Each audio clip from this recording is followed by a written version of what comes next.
Pak, bisa dijelaskan ini Pak untuk niat awalnya untuk Niat usaha awal ini? saya Iya. awalnya itu dari adanya modal yang belum saya tahu mau usaha apa. Iya. Kemudian saya sharing sama para peternak Iya.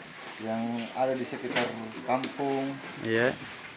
Ternyata mereka mengarahkan saya untuk beternak kambing. Iya, iya, iya. Karena peternak kambing yang ada sekarang ini sudah ada yang menikmati hasilnya Iya.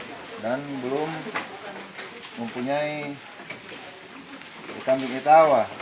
Setelah saya browsing di internet, ternyata ada kambing etawa yang jauh lebih bagus cara pemeliharaannya dan harganya juga sangat terjangkau. Modal awalnya itu berapa Pak? Modal awalnya sekitar 15 juta Untuk berapa ekor itu Pak? untuk sekitar 7 ekor.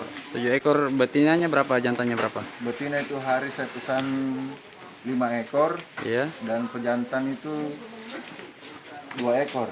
Pejantan ada 2 tipe, ada tipe Kaligesing, ada tipe Senduro. Untuk omsetnya sendiri sudah berapa ini Pak? Omset per tahun atau per bulannya? Kalau per tahunnya itu sekitar 35 sampai 50 jutaan. Per tahunnya itu Pak Di? Iya, iya. Mulai dari kambingnya dan Kambing kalau sampai 50 jutaan itu sama dengan urin dengan kotoran.